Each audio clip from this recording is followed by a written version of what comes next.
ಓಂ ಶಾಂತಿ. ನಿಮಗೆ ಹಾಗೂ ನಿಮ್ಮನ್ನು ಯಾರು ಇಷ್ಟಪಡ್ತಾರೆ ಒಳ್ಳೆಯವರು ಅವ್ರಿಗೆ ಒಳ್ಳೆಯದಾಗಲಿವ್ರೆ. ಓಂ ಶಾಂತಿ. ಇವರೇ ಯಕ್ಷಿಣಿ ವಿದ್ಯೆ ಹೇಳ್ಕೊಡಿ ಅಂತ ಸಾಕಷ್ಟು ಮಂದಿ ನನಗೆ ಆಗಾಗ ಕೇಳ್ತಾನೆ ಇರ್ತಾರೆ. ನಾನು ಆಲ್ರೆಡಿ ಒಂದು ಪ್ರೋಗ್ರಾಮ್ ಮಾಡಿದ್ದೀನಿ ಹಿಂದೆ, ಯಕ್ಷಿಣಿ ಯಂತ್ರ ತಂತ್ರ ಮಂತ್ರ ಅಂತ. ಅದರಲ್ಲಿ ಸ್ವಲ್ಪ ಹೇಳಿದ್ದೀನಿ, ಪೂರ್ಣ ಪ್ರಮಾಣದಲ್ಲಿ ಯಕ್ಷಿಣಿ ಬಗ್ಗೆ ಹೇಳಿಲ್ಲ, ಸ್ವಲ್ಪ ಮಟ್ಟಿಗೆ ಹೆಡ್ಲೈನ್ಸ್ ಹೇಳಿದ್ದೀನಿ. ಆದರೆ ಇವತ್ತು ಯಕ್ಷಿಣಿ ವಿದ್ಯೆ ಬಗ್ಗೆ ನಾನು, ಯಕ್ಷಿಣಿ ಅಂದರೆ ಏನು, ಯಕ್ಷಿಣಿ ಯಾರು, ಇದ್ರ ಬಗ್ಗೆ ನಾನು ಹೆಚ್ಚಾಗಿ ನಿಮಗೆ ಪುರಾಣ ಹೇಳ್ಕೊಂಡು ಕೂತ್ಕೊಳ್ಳಲ್ಲ, ಕತೆ ಹೇಳ್ಕೊಂಡು ಕೂತ್ಕೊಳ್ಳಲ್ಲ.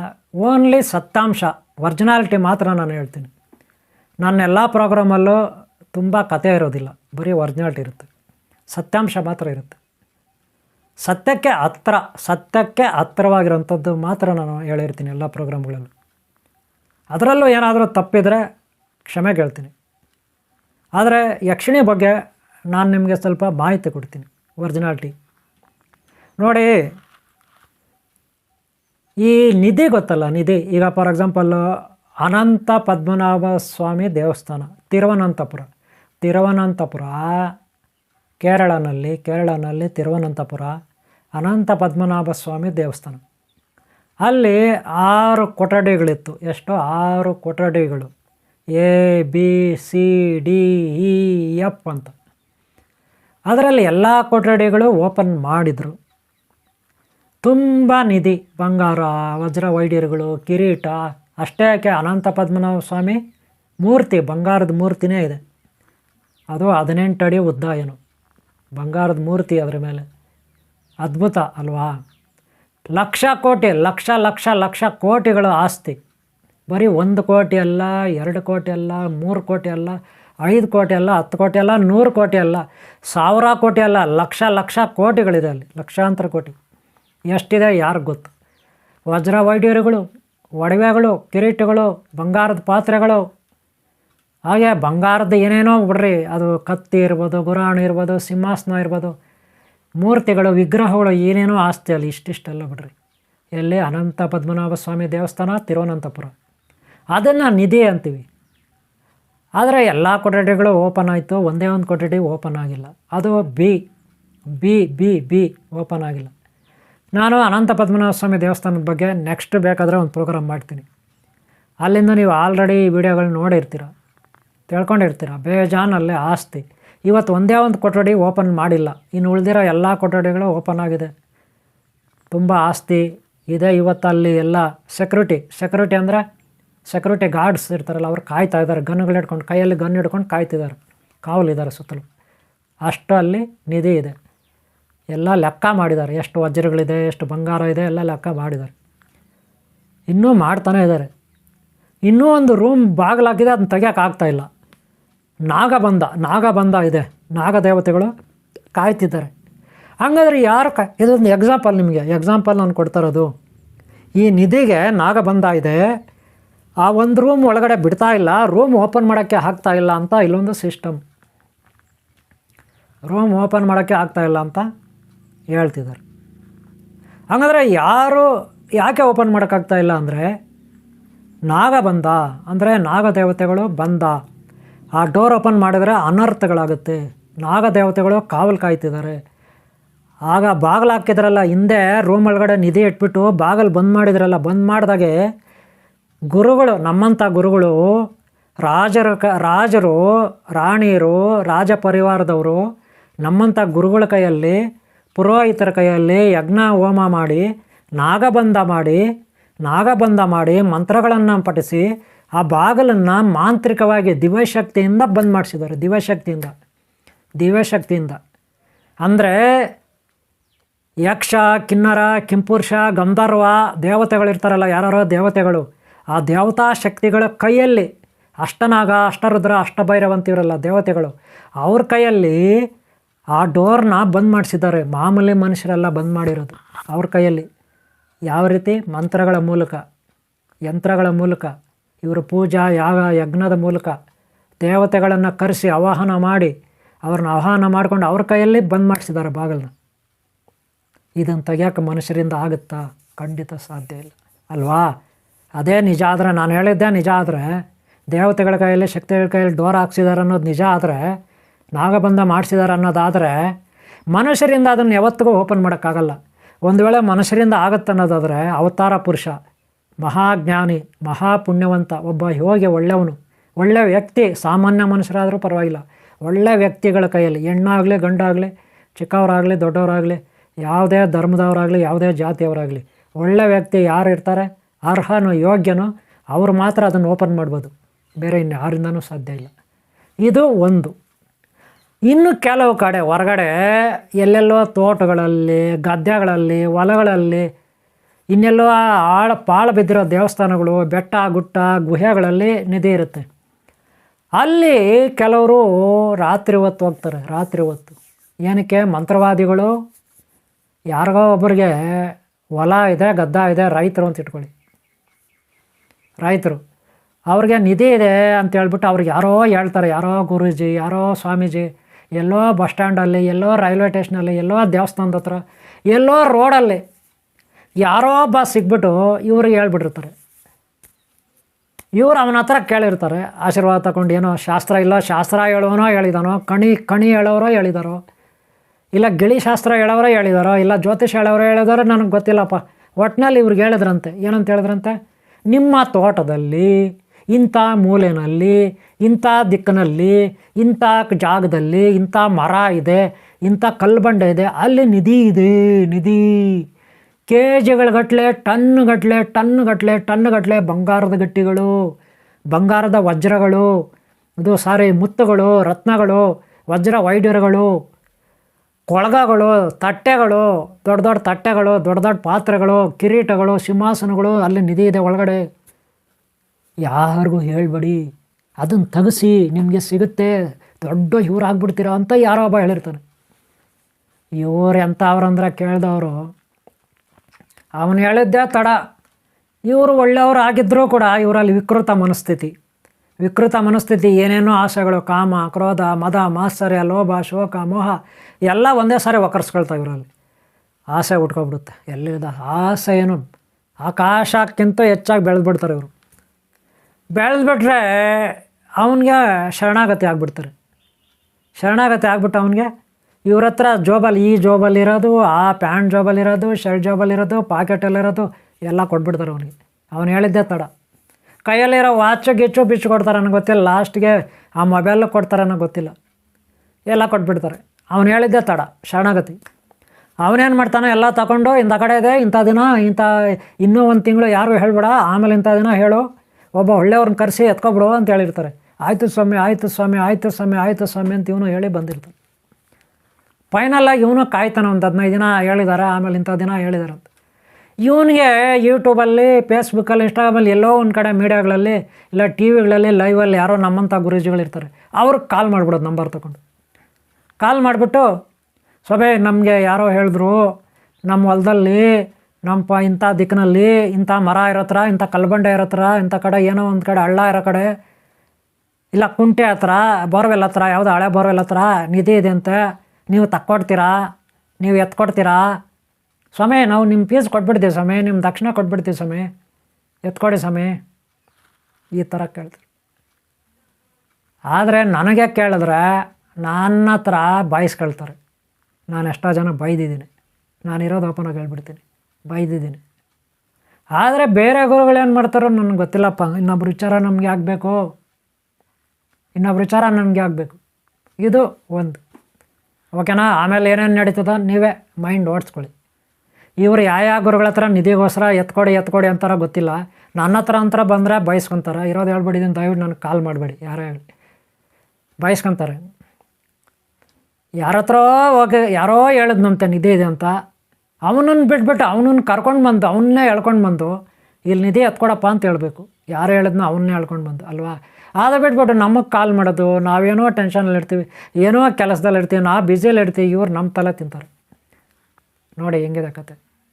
ಬೇಕಾಯಿತು ಇವ್ರು ಹಗಲು ರಾತ್ರಿ ನಿದ್ದೆ ಕಟ್ಕೊಂಡು, ಆರೋಗ್ಯ ಕೆಡಿಸ್ಕೊಂಡು, ಊಟನೂ ತಿಂದೆ, ಇನ್ನೂ ಎಲ್ಲೆಲ್ಲೋ ಹೋಗಿ ಯಾರ್ಯಾರೋ ಗುರುಗಳಿಗೆ ದುಡ್ಡು ಕೊಟ್ಟು, ಅವರು ಆವಾಗೂ ಯಾರನ್ನೋ ಕರೆಸಿ ಬೇರೆ ಹಣ ಕೊಟ್ಟು, ಯಾರೂ ಬರಲ್ಲ, ಎತ್ಕೊಡಲ್ಲ ಬಿಡಿ, ಕೆಲವರು ಬರ್ತಾರೆ, ಒಂದಷ್ಟು ಆಳ ಆಗಿರ್ತಾರೆ. ಆಮೇಲೆ ಅವರು ನಿನ್ನ ಟೈಮ್ ಸರಿಯಿಲ್ಲ, ಹೋಗು ಇನ್ನೊಂದು ದಿನ ಆಗಿಬೇಕು, ಇವಾಗ ಟೈಮ್ ಸರಿಯಿಲ್ಲ, ಟೈಮ್ ಮುಗಿದೋಯ್ತು, ಗ್ರಹಬಲ ಚೇಂಜ್ ಆಯಿತು, ಗ್ರಹಬಲಗಳು ಇಷ್ಟೊತ್ತು ಇತ್ತು ಕರೆಕ್ಟಾಗಿ, ಇವಾಗ ಚೇಂಜ್ ಆಗಿಬಿಟ್ಟಿದೆ, ಅವು ಜಾಗ ಚೇಂಜ್ ಮಾಡಿದ್ದಾವೆ, ಸ್ಥಾನ ಚೇಂಜ್ ಮಾಡಿದ್ದಾವೆ, ಇವತ್ತು ಸಿಗೋಲ್ಲ ಅಂದ್ಬಿಟ್ಟು ಅವನು ಏನೋ 5,000 10,000 20,000 25,000 ತಗೊಂಡು ಹೊಟ್ಟೋಗ್ತಾನೆ. ಇವರು ಅದು ಹಳ್ಳಾನ ನೋಡ್ಕೊಂಡು ಕೂತ್ಕೋಬೇಕು, ಹಳ್ಳಾನ ನೋಡ್ಕೊಂಡು ಕೂತ್ಕೋಬೇಕು ಇವರು. ಅವನು ಹೇಳಿರ್ತಾನೆ ಇನ್ನೊಂದು ಸಾರಿ ಕಾಲ್ ಮಾಡು ಅಂತ. ಇವರು ಮತ್ತೆ ಕಾಲುಗಳು ಮಾಡ್ತಾರೆ ಆ ಟೈಮ್ ಬಂದಾಗ. ಅವನಲ್ಲಿ ಆ ನಂಬರ್ ಇಲ್ಲ, ಇನ್ನೊಂದು ನಾಟ್ ರೀಚಬಲ್, ಸ್ವಿಚ್ ಆಫ್, ಇನ್ನೊಂದು ನಂಬರ್ ಅವನು. ಇವ್ರಿಗೆ ಆ ನಂಬರ್ ಕೊಟ್ಟನೋ ಗೊತ್ತಿಲ್ಲ. ಇದು ಕತೆ. ಆಮೇಲೆ ಇವನು ಇನ್ನೊಬ್ಬರು ಮತ್ತೊಬ್ಬರು ನಮ್ಮಂಥವ್ರು ಹುಡುಕಿ ಕರ್ಕೊಂಡು ಹೋಗ್ತಾನೆ ನಿಧಿ ಹಚ್ಚೋಕ್ಕೆ. ನಮ್ಮಂಥವ್ರು ಹೋಗಲ್ಲ, ಬಾಯ್ತಾರೆ, ಇರೋದು ಹೇಳ್ಬಿಡ್ತೀವಿ. ಸರಿ ಅವನು ಬಿಡ್ರಿ, ಯಾರ್ಯಾರ ಹತ್ರ ಹೋಗ್ತಾನೋ ಗೊತ್ತಿಲ್ಲ. ಇದೊಂದು ರೀತಿ. ಇನ್ನೊಂದು ರೀತಿ ಹೇಳ್ತೀನಿ ನಾನು. ಇಲ್ಲಿ ನಮ್ಮೂರ ಹತ್ರ ಒಂದು ವೀರಭದ್ರ ಸ್ವಾಮಿ ದೇವಸ್ಥಾನ ಇದೆ, ನಮ್ಮ ಹಳ್ಳಿ ಹತ್ರ. ಅಲ್ಲಿ ನಾನು ಹೋಗಿದ್ದೆ, ಎಲ್ಲ ಪಾಳು ಬಿದ್ದಿದೆ. ಸುಮಾರು 50-60 ವರ್ಷಗಳಿಂದ ಅವತ್ತಿಂದ ಪಾಳು ಬಿದ್ದಿದೆ. ಅಲ್ಲೇನಿಲ್ಲ, ಬರೀ ಮಂಟಪ ಇದೆ. ಅದರ ಪಕ್ಕದಲ್ಲಿ ಹಳ್ಳ ತೋಡಿದರು. ನಾನು ನೋಡಿದೆ ಯಾವಾಗಪ್ಪ ಅಂದರೆ 13ನೇ ಇಸ್ವಿನಲ್ಲಿ ನೋಡಿದೆ. ಇವಾಗ 2013ನೇ ಇಸ್ವಿನಲ್ಲಿ ನಮ್ಮ ಮಾಮ, ನಮ್ಮ ಹೆಂಡ್ತಿ, ಅಪ್ಪ, ನಾನು, ನಮ್ಮ ಮಕ್ಕಳು, ನಮ್ಮ ಹೆಂಡ್ತಿ, ಹಾಗೆ ಇನ್ನೂ ಬೇರೆ ಬೇರೆಯವ್ರು ಹೋಗಿದ್ರಿ. ಏತಕ್ಕೆ ಹೋಗಿದ್ರಿ ಅಂದರೆ ಅಲ್ಲಿ ಜಾಗ ಚೆನ್ನಾಗಿದೆ, ಪ್ಲೇಸ್ ಚೆನ್ನಾಗಿದೆ ಒಂದು. ಎರಡನೇದು ಆ ಗುಡಿ ಹಾಳಾಗಿದೆ, ವೀರಭದ್ರ ಸ್ವಾಮಿ ಗುಡಿ ಹಾಳಾಗಿದೆ. ಏನಾದರೂ ಇಂಪ್ರೂವ್ ಮಾಡೋಣ, ಅದನ್ನು ಹೊಸ್ದಾಗಿ ಏನಾದರೂ ಮಾಡೋಣ ಅಂತ ನನಗೊಂದು ಐಡಿಯಾ ಇತ್ತು. ಒಂದು ಸಾರಿ ನೋಡೋಣ ಅಂತ ಹೋಗಿದ್ದೆ. ವೀಡಿಯೋ ಎಲ್ಲ ಮಾಡಿದ್ದೀನಿ, ಅದು ನನ್ನ ಕಂಪ್ಯೂಟ್ರಲ್ಲಿದೆ. ಕಂಪ್ಯೂಟ್ರು ಕೆಟ್ಟೋಗಿದೆ, ಅದು ತೆಗಿಯೋಕ್ಕಾಗಲ್ಲ. ಇಲ್ಲಾಂದರೆ ನಾನು ಆ್ಯಡ್ ಮಾಡ್ತಾಯಿದ್ದೆ. ವೀಡಿಯೋಗಳು ಮಾಡಿದ್ದೀವಿ, ಬೇಜಾನು ವೀಡಿಯೋ, ತುಂಬ ವೀಡಿಯೋಗಳು ಮಾಡಿದ್ದೀವಿ. ಆದರೆ ಹಳ್ಳ ತೋಡಿದರು. ಆವಾಗ ನಮ್ಮ ಮಾಮ ಹೇಳಿದ್ರು, ಏನಂತ ಹೇಳಿದ್ರು ಅಂದರೆ, ನೋಡಿ ಒಂದು ಸಾರಿ ಇಲ್ಲಿ 3 ಜನ ಬಂದಿದ್ರಂತೆ ನಿಧಿ ಹತ್ತಕ್ಕೆ ದೇವಸ್ಥಾನ ಪಕ್ಕದಲ್ಲಿ ನಿಧಿ ಇದೆ ಅಂದ್ಬಿಟ್ಟು ಯಾರೋ ಹೇಳಿದ್ರಂತೆ. ಇವರು ರಾತ್ರಿ ಸಲಾಕೆ, ಚನಕೆ, ಗುದ್ದಲಿ, ಪಿಕಾಸಿ, ಇನ್ನೊಂದು ಮತ್ತೊಂದು ಏನೇನೋ ಇರ್ತಾವಲ್ಲ ಹಳ್ಳ ತೋಡವು, ಅವೆಲ್ಲ ತೊಗೊಂಡು ಬಂದು ಒಂದು 3-4 ಜನ ಬಂದು ಹಳ್ಳ ತೋಡಿದ್ದಾರೆ ರಾತ್ರಿ ಹೊತ್ತು, ಟಾರ್ಚ್ಗಳು ಇಟ್ಕೊಂಡು ಬಂದು. ಅವಾಗೇನಾಗಿದೆ, ವೀರಭದ್ರ ಅಂದರೆ ನಾಗದೇವತೆ, ಒಂದು ನಾಗದೇವತೆ ಬಂದುಬಿಡ್ತಂತೆ ಆ ಕಡೆಯಿಂದ. ಇವರೆಲ್ಲ ಓಡೋಕ್ಕೆ ಶುರು ಮಾಡೋದಂತೆ. ಹಳ್ಳದಲ್ಲಿದ್ನಲ್ಲ ಅವನಿಗೆ ಕಾಟ ಹಾಕಿದೆ, ಅವನಲ್ಲೇ ಸತ್ತು ಹೋಗಿದ್ದಾನೆ. ಆಮೇಲೆ ಇದೆಲ್ಲ ಜನಗಳಿಗೆಲ್ಲ ಗೊತ್ತಾಗಿದೆ, ಹಿಂಗೆ ಸತ್ತು ಹೋಗಿದ್ದಾರೆ ಹಾವು ಕಚ್ಚಿ ಅಂತ. ಯಾಕೆ ಹಾವು ಕಚ್ಚಿತು, ಅಲ್ಲೇನೋ ಹಳ್ಳ ತಡಕ್ಕೆ ನಿಧಿ ಹತ್ತಕ್ಕೆ ಹೋದ್ರಂತೆ ಅಂತ. ಇದು ಒಳ್ಳೆ ಪ್ರಚಾರ ಆಗಿದೆ ಅಂತ ನಮ್ಮ ಮಾಮ ಹೇಳಿದ್ರು. ನನಗೆ ಗೊತ್ತಿಲ್ಲಪ್ಪ, ನಮ್ಮ ಮಾಮ ಹೇಳಿದ್ದು. ಇದೇ ರೀತಿ ಬೇರೆ ಬೇರೆ ಕಡೆ ಗುಹೆಗಳಲ್ಲಿ ಎತ್ತಕ್ಕೆ ಹೋಗಿ ಅಲ್ಲೇನೋ ಆಗಿ ಸತ್ತು ಹೋಗಿರೋದು, ಈ ಥರ ನೀವು ಕಥೆಗಳು ಕೇಳಿರ್ತೀರ. ಇನ್ನೆಲ್ಲೋ ದೇವಸ್ಥಾನಕ್ಕೆ ಕಳ್ತನಕ್ಕೆ ಹೋಗಿ ಅಲ್ಲೇನೋ ಆ ನಾಗದೇವತೆಗಳು ಆಗಿ ಸತ್ತಿರೋದು, ಹಿಂಗೆಲ್ಲ ಇದೆ. ಹೀಗೆ ನಿಧಿಗಳು ತಗೊಳ್ಳೋಕ್ಕೆ ಹೋದರೆ ಸಿನಿಮಾಗಳಲ್ಲೂ ತೋರಿಸಿದ್ದಾರೆ. ಕೆಲವು ಸಿನಿಮಾಗಳಲ್ಲಿ ನೋಡಿ, ನಿಧಿ ತಗೋಬೇಕಾದ್ರೆ, ಅದರಲ್ಲೂ ಇಂಗ್ಲೀಷ್ ಸಿನಿಮಾಗಳಲ್ಲಿ ಎಷ್ಟೋ ಹಂತಗಳು, ಒಂದು ಹಂತ, ಇನ್ನೊಂದು ಹಂತ, ಮತ್ತೊಂದು ಹಂತ ಮುಂದಕ್ಕೆ ಹೋಗಬೇಕು. ಒಂದು ನಿಧಿ ಪಡಿಬೇಕಾದ್ರೆ ಏನಾದರೂ ಶಕ್ತಿ ಅದು ವಜ್ರ ಇರ್ಬೋದು, ಯಾವುದೋ ಮಂತ್ರದಂಡ ಇರ್ಬೋದು, ಯಾವುದೋ ಕಿರೀಟ ಇರ್ಬೋದು, ಯಾವುದೋ ನಿಧಿ ಇರ್ಬೋದು. ಅದು ಪಡೀಲಿಕ್ಕೆ ಒಂದು ಸಿನಿಮಾ ಕೊಯ್ತಾರೆ, ಸೀರಿಯಲ್ ಥರ ಕೊಯ್ದು ಲಾಸ್ಟಿಗೆ ಕ್ಲೈಮ್ಯಾಕ್ಸಲ್ಲಿ ಆ ನಿಧಿ ಪಡಿತಾರೆ. ಇಂಥವು ಸಾಕಷ್ಟು ಸಿನಿಮಾಗಳಿದ್ದಾವೆ, ತೆಲುಗುನಲ್ಲೂ ಇದ್ದಾವೆ. ಏನೇನೋ ಯಾವುದಾವುದೋ ಒಂದು ಮ್ಯಾಟ್ರ್ ತಗೊಳ್ತಾರೆ ಅವರು. ಆ ಮ್ಯಾಟ್ರ್ ತಗೊಂಡು ಸ್ಟೋರಿ ಮಾಡಿ ಅದರ ಬಗ್ಗೆ ಹೋಗ್ತಾರೆ. ಮಧ್ಯದಲ್ಲಿ ಎಷ್ಟೋ ಅಡ್ಡಿ ಆತಂಕಗಳೆಲ್ಲ ಬರ್ತವೆ. ಆದರೆ ಇದರಲ್ಲಿ ಒಂದು ಬರುತ್ತೆ, ಯಕ್ಷಿಣಿ. ಇದನ್ನೇ ಹೇಳಕ್ಕೆ ಬಂದಿದ್ದು ನಾನು ಇಷ್ಟೊತ್ತು ನಿಮಗೆ. ಯಕ್ಷಿಣಿ ಇವರೆಲ್ಲ ಕಾವಲಿರ್ತಾರೆ. ಎಷ್ಟೋ ಶಕ್ತಿಗಳು, ನಾಗದೇವತೆಗಳು ಕಾವಲಿರ್ತಾರೆ. ಗಂಧರ್ವರು, ಕಿನ್ನರು, ಕಿಂಪುರುಷರು, ಸಿದ್ಧರು, ಹೀಗೆ ಯಾರ್ಯಾರೋ ಕಾವಲಿರ್ತಾರೆ. ಅದರಲ್ಲೂ ಮೇಯ್ನ್ ನಾಗದೇವತೆಗಳು ಕಾವಲಿರ್ತಾರೆ. ಅದರಲ್ಲೇ ಯಕ್ಷಿಣಿ ಅಂದರೆ ಯಕ್ಷಕರು ಅಂದರೆ ಈ ಪ್ರಕೃತಿ ದೇವತೆಗಳು, ಗಿಡ, ಮರ, ಬಳ್ಳಿ, ಕಾಡು, ಬೆಟ್ಟ, ಗುಡ್ಡ, ನದಿ, ಸಾಗರ ಇರುತ್ತಲ್ಲ, ಇದರ ಒಡೆಯರು, ಇದರ ಅಧಿಕಾರ ಯಕ್ಷಕರಿಗಿರುತ್ತೆ. ಯಕ್ಷಗಾನ ಚಿಕ್ಕಮಗಳೂರು, ಮಂಗಳೂರು, ಕರಾವಳಿ ಪ್ರದೇಶದಲ್ಲೆಲ್ಲ ಯಕ್ಷಗಾನ ಆಡ್ತಾರೆ. ಯಕ್ಷ ಅಂದರೆ ಅಣ್ಣಪ್ಪ, ನಾಗದೇವತೆ, ಅಣ್ಣಪ್ಪ, ಯಕ್ಷ ಅಂದರೆ ಪ್ರಕೃತಿ ದೇವರು, ಪ್ರಕೃತಿಗೆ ಒಡೆಯರು. ಈ ಪ್ರಕೃತಿಗೆ ಅವರೇ ಅಧಿಕಾರಿಗಳು, ಅವರೇ ರಾಜರು, ಅವರೇ ಮಂತ್ರಿಗಳು, ಅವರೇ ಸೈನಿಕರು, ಅವ್ರದ್ದೇ ಕುಲ, ಯಕ್ಷ ಕುಲ. ಇಡೀ ಪ್ರಕೃತಿ ರಕ್ಷಣೆ ಮಾಡೋರು. ಹಂಗಿದ್ರೆ ವಜ್ರಗಳು, ವೈಡೂರ್ಯ, ಈ ಬೆಟ್ಟ, ಗುಟ್ಟ, ದೇವಸ್ಥಾನ ಎಲ್ಲ ಕೂಡ ಅವ್ರದ್ದೇ ಆಸ್ತಿ. ಇವರು ನಾಗದೇವತೆಗಳ ಕೈ ಕೆಳಗಿರ್ತಾರೆ. ಯಕ್ಷಕರಿಗೆ, ಕಿನ್ನರಿಗೆ, ಕಿಂಪುರುಷರಿಗೆ, ಗಂಧರ್ವರಿಗೆ, ಇವರಿಗೆಲ್ಲ ರಾಜ ಯಾರು? ನಾಗರಾಜ. ಓಂ ಆದಿಶೇಷ ಶಕ್ತಿ ನಾಗರಸ್ವಾಮಿ ರಾಜ. ಏನು ಹೇಳಿದೆ? ಓಂ ಆದಿಶೇಷ ಶಕ್ತಿ ನಾಗರಾಜ ಸ್ವಾಮಿ. ಯಾರಿಗೆ ರಾಜ? ಯಕ್ಷ, ಕಿನ್ನರ, ಕಿಂಪುರುಷ, ಸಿದ್ಧರು, ಸಾಧ್ಯರು, ದೈತ್ಯರು, ಇವರಿಗೆಲ್ಲ ರಾಜರು. ದೈತ್ಯರಿಲ್ಲ, ಇನ್ನು ಉಳಿದವರು ಹೇಳ್ಬೇಕಂದ್ರೆ ದೈತ್ಯರಿಗೂ ಅವರೇ ನಾಗರಾಜನ ಒಂದು ರೀತಿಯಲ್ಲಿ ಇವರೇ ಲೀಡ್ರು. ಆದರೆ ದೈತ್ಯರು ಸಪ್ರೇಟು. ಅವರು ನಾವು ಏನೋ ಒಂದು ಯಾಕಂದ್ರೆ ನಾಗ ದೇವತೆಗಳು ದೈತ್ಯರ ಕಡೆನೂ ಇರ್ತಾರೆ, ಸ್ವಲ್ಪ ದೇವತೆಗಳ ಕಡೆ ಹೆಚ್ಚಾಗಿ ಸಪೋರ್ಟ್ ಮಾಡ್ತಾರೆ. ಗೊತ್ತಾಯ್ತಲ್ಲ?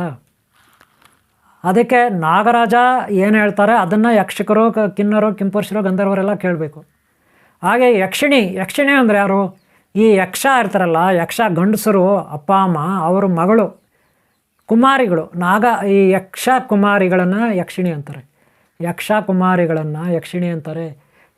ಕುಮಾರಿಗಳನ್ನು ಯಕ್ಷಿಣಿ ಅಂತಾರೆ. ರಾಜಕುಮಾರಿಯರು ಇವರು ಅಲ್ಲೆಲ್ಲ ಓಡಾಡ್ಕೊಂಡು ಕಾವಲಿರ್ತಾರೆ. ಯಕ್ಷ ಕುಮಾರರು ಕಾವಲಿರ್ತಾರೆ. ಹೆಚ್ಚಾಗಿ ಯಕ್ಷಿಣಿಯರು.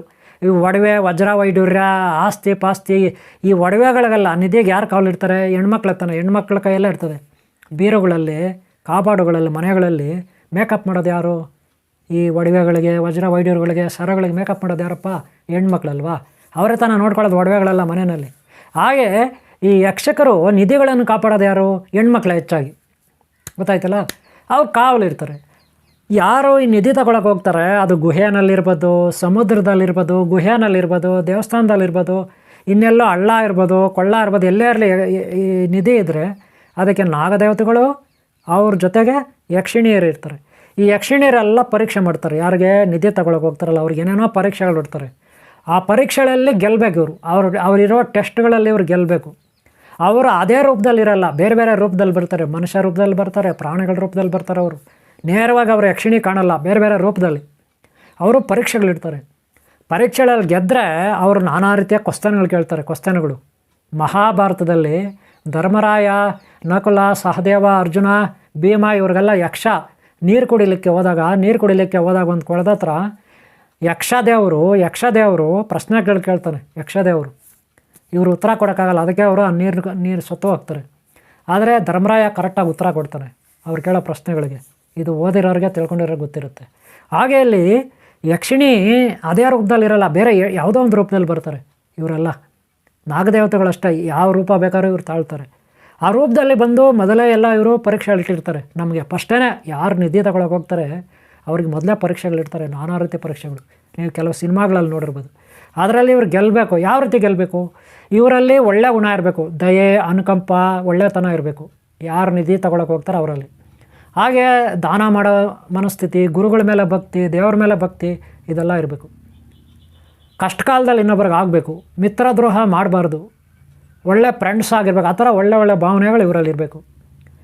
ಆಗ ಅವರು ಅವಕಾಶ ಕೊಡ್ತಾರೆ ತಗೊಳ್ಳೋಕ್ಕೆ, ಏನೋ ನಿಧಿ ತಗೊಳ್ಳೋಕ್ಕೆ. ಒಂದು ವೇಳೆ ಇವ್ರು ಕೆಟ್ಟವರಾಗಿದ್ದರೆ ಕಾಟ ಹಾಕ್ತಾರೆ. ಇವರು ಸತ್ತು ಹೋಗ್ತಾರೆ. ಕೆಲವರು ರಕ್ತ ಕಕ್ಕಿ ಸತ್ತು ಹೋಗ್ತಾರೆ. ಬರೀ ರಕ್ತ ವಾಂತಿ ಮಾಡ್ಕೊಂಡು ಸತ್ತೋಗ್ತಾರೆ. ಅಲ್ಲೇ ಸತ್ತೋಗ್ತಾರೆ ಅಥವಾ ಆಮೇಲೆ ಸತ್ತೋಗ್ತಾರೆ. ಇನ್ನು ಕೆಲವ್ರಿಗೆ ನಾಗದೇವತೆ ಕಾಟ ಹಾಕುತ್ತೆ. ಇನ್ನು ಕೆಲವರು ಇನ್ನೇನೋ ಭಯ ಬಿದ್ದುಬಿಟ್ಟು ಅವರು ಭಯ ಹಾಕ್ಸ್ತಾರೆ. ಯಕ್ಷಿಣಿ ಇವರೆಲ್ಲ ದೇವಗಳ ರೂಪದಲ್ಲಿ, ಭೂತ ರೂಪದಲ್ಲಿ, ಪ್ರೇತ ರೂಪದಲ್ಲಿ, ಪಿಶಾಚಿಗಳ ರೂಪದಲ್ಲಿ ಭಯ ಹಾಕ್ಸ್ತಾರೆ. ಆ ಭಯಕ್ಕೆ ಅವರು ಸತ್ತೋಗ್ತಾರೆ. ಭಯಕ್ಕೆ ಗುಂಡಿಗೆ ಹೃದಯ ಒಡೆದು ಹಾರ್ಟ್ ಅಟ್ಯಾಕ್ ಆಗಿ ಸತ್ತೋಗ್ತಾರೆ. ಇಲ್ಲ ಏನೋ ಸ್ಟ್ರೋಕ್ ಆಗಾಗಿ ಬಿದ್ದೋಗ್ತಾರೆ. ಇಲ್ಲ ಜ್ಞಾನತಾಪ ಕೋಮ ಹೊರಟೋಗ್ತಾರೆ. ಹಿಂಗೆ ಏನಾದರೂ ಅನಾರ್ಥಗಳು ಬರೀ ಇಲ್ಲ ದೆವ್ವ ಹಿಡ್ದಂಗೆ ಯಾವಾಗೋ ದೆವ್ವ ಹಿಡಿತು ಇವ್ರಿಗೆ. ದೆವ್ವ ಹಿಡ್ಕೊಂಡಂಗೆ ಆಗೋಗ್ತಾರೆ. ನಾನಾ ರೀತಿ ಮಾನಸಿಕವಾಗಿ, ದೈಹಿಕವಾಗಿ ಇವರು ಹಂಗೆ ಎಷ್ಟೋ ತಿಂಗಳುಗಳು, ವರ್ಷಗಳು ಇವರು ಕೊಳೆದು ಸಾಯಬೇಕಾಗುತ್ತೆ. ಬೆಡ್ ರೆಸ್ಟ್ ನರಕ ಅನ್ಭವಿಸಿ ಸಾಯಬೇಕಾಗುತ್ತೆ. ಅದಕ್ಕೆ ನಿಧಿಗಳು ತೆಗಿಯೋಕ್ಕೆ ಹೋಗೋರು ಹುಷಾರಾಗಿರಿ. ಅಲ್ಲಿ ನಿಧಿ ಇದೆಯೋ ಇಲ್ವೋ ಅದು ಆಮೇಲೆ ಪ್ರಶ್ನೆ. ಅದ್ರ ಬಗ್ಗೆ ಆಲೋಚನೆ ಮಾಡೋದು ಬಿಟ್ಬಿಡಿ ದಯವಿಟ್ಟು. ನಿಮಗೆ ಸಿಗೋದಿದ್ರೆ ತಾನಾಗೇ ಸಿಗುತ್ತೆ. ನಿಮ್ಮ ಹಣೆಯಲ್ಲಿ ಅದು ಬರೆದಿದ್ರೆ, ನಿಮಗೆ ಆ ಯೋಗ ಇದ್ದರೆ, ಯಾವುದೋ ಒಂದು ಜನ್ಮದಲ್ಲಿ ಆ ನಿಧಿ ನಿಮ್ಮದೇ ಆಗಿದ್ದರೆ ಅದು ನಿಮಗೆ ಸಿಗುತ್ತೆ. ನಾನು ಹಿಂದೆ ಒಂದು ಈ ವಿಡಿಯೋ ಹಾಕಿದ್ದೀನಿ, ನಿಧಿಯ ಒಡೆಯರು ಯಾರು, ನಿಧಿಯ ಯಜಮಾನ ಯಾರು ಅಂತ ಒಂದು ವಿಡಿಯೋ ಹಾಕಿದ್ದೀನಿ, ಅದನ್ನು ನೋಡಿ. ನಿಧಿ ಯಾರು ಹಿಂದಿನ ಜನ್ಮದಲ್ಲಿ ಅದು ಇಟ್ಟಿದ್ರೆ ಅವ್ರದ್ದು ಆ ಆಸ್ತಿ ಆಗಿದ್ರೆ ಅವ್ರಿಗೆ ಸೇರುತ್ತೆ. ಅಥವಾ ಈ ಜನ್ಮದಲ್ಲಿ ಅವ್ರು ಒಳ್ಳೆಯವರಾಗಿದ್ದರೆ ಅವ್ರ ವಂಶದಲ್ಲಿ ಬಂದಿದ್ದರೆ ಅವ್ರಿಗೆ ಸೇರುತ್ತೆ. ಇಲ್ಲ ಒಳ್ಳೆಯವರಾಗಿದ್ದರೆ ಅವ್ರು ಸೇರುತ್ತೆ. ಇದರಲ್ಲಿ ಯಾವುದೇ ಡೌಟ್ ಇಲ್ಲ. ಅದಕ್ಕೆ ಗುರು, ದೈವ, ಸಪೋರ್ಟು, ಒಳ್ಳೆತನ ಇರಬೇಕು. ಓಕೆನಾ? ಇದು ಯಕ್ಷಿಣಿ ಅಂದರೆ ಗೊತ್ತಾಯ್ತಲ್ಲ. ಯಕ್ಷ, ಕನ್ಯೆ, ಯಕ್ಷ ದೇವತೆಗಳು ಇವರೆಲ್ಲ ನಾಗದೇವತೆಗಳ ಕೈ ಕೆಳಗಿರ್ತಾರೆ. ಇವರೆಲ್ಲ ಕಾವಲಿರ್ತಾರೆ ನಿಧಿಗಳಿಗೆ. ಯಾಕಂದರೆ ಇಡೀ ಜಗತ್ತು ಬ್ರಹ್ಮಾಂಡ ಅವರ ಆಸ್ತಿ, ದೇವತಾ ಆಸ್ತಿ. ಅದೇ ನೋಡಿ ಇಲ್ಲಿ ಇದ್ದಾರೆ ಕೆಲವರೆಲ್ಲ ನಮ್ಮದು ಆಸ್ತಿ ನಂದು ಮನೆ ಇಷ್ಟು ಅಷ್ಟು ಬೇಡಿ, ಅದೆಲ್ಲ ಬೇಡ. ಓಕೆ ಅವರೇ, ಈ ವಿಡಿಯೋ ಇಷ್ಟ ಆಗಿದ್ರೆ ನಿಮ್ಗೆ ಒಳ್ಳೆಯದಾಗಲಿ. ಈ ವಿಡಿಯೋ ಇಷ್ಟ ಆಗಿರುತ್ತೆ ಅಂದ್ಕೊತೀನಿ. ನಿಮಗೂ ಒಳ್ಳೆಯದಾಗಲಿ, ನಿಮ್ಮನ್ನ ಯಾರು ನಂಬಿದ ಅವ್ರಿಗೆ ಒಳ್ಳೆಯದಾಗಲಿ. ಈ ವಿಡಿಯೋನ ಇಲ್ಲಿ ಕ್ಲೋಸ್ ಮಾಡ್ತಾಯಿದ್ದೀನಿ. ಒಂದು ಸಣ್ಣ ಮಾಹಿತಿ ಅಂತ ತಿಳ್ಕೊಳ್ಳಿ. ಹಾಗೆ ನಾನು ವಿಡಿಯೋಗಳಿದೆ, ಯಂತ್ರ ತಂತ್ರ ಮಂತ್ರ ಶ್ರೀಚಕ್ರ ಹಾಗೆ ಯಕ್ಷಿಣಿ ವಿದ್ಯೆ ಇದೆಲ್ಲ ನಿಧಿಗಳು ಇದರ ಬಗ್ಗೆ ಎಲ್ಲ ಹಾಕಿದ್ದೀನಿ. ಅವೆಲ್ಲ ನೋಡಿ. ಇದು ಕೂಡ ಫೈನಲಾಗಿ ನಿಮ್ಗೆ ಹೇಳ್ತಾ ಇದ್ದೀನಿ. ಹಂಗಂತ ನಿಮ್ಗೆ ನಿಧಿ ಸಿಗಬಾರ್ದು ಅಂತಲ್ಲ, ಸಿಗಲಿ, ನಿಮಗೆ ನಿಧಿ ಸಿಗಲಿ, ನಿಮ್ಗೆ ಐಶ್ವರ್ಯವಂತರಾಗಿ, ನಿಮ್ಮ ಕಷ್ಟಗಳು ನಿವಾರಣೆ ಆಗಲಿ, ನಿಮ್ಮ ದಾರಿದ್ರ್ಯ ನಿವಾರಣೆ ಆಗಲಿ, ಎಲ್ಲಕ್ಕಿಂತ ಮುಖ್ಯವಾಗಿ ನಿಮ್ಗೆ ಆರೋಗ್ಯ ಲಭಿಸಲಿ. ನಿಮ್ಗೆ ಇಷ್ಟ ಆದರೆ ಒಂದು ಲೈಕ್ ಮಾಡಿ, ನಿಮ್ಗೆ ಇಷ್ಟ ಆಗಿದ್ರೆ ಒಂದು ಲೈಕ್ ಮಾಡಿ. ಹಾಗೆ ನೀವು ಸಬ್ಸ್ಕ್ರೈಬ್ ಆಗಿಲ್ಲ ಅಂದರೆ ಸಬ್ಸ್ಕ್ರೈಬ್ ಮಾಡ್ಕೊಳ್ಳಿ. ಏನಾದರೂ ಬರೆಯೋದಿದ್ರೆ ಕಾಮೆಂಟ್ ಬಾಕ್ಸಲ್ಲಿ ಬರೀರಿ. ನಿಮಗೆ ಒಳ್ಳೆಯದಾಗಲಿ, ನಿಮ್ಮನ್ನ ಯಾರು ಇಷ್ಟಪಡ್ತಾರೆ ಅವ್ರಿಗೂ ಒಳ್ಳೆಯದಾಗಲಿ. ಓಂ ಶಾಂತಿ, ಓಂ ಶಾಂತಿ, ಓಂ ಶಾಂತಿ, ಓಂ ಶಾಂತಿ.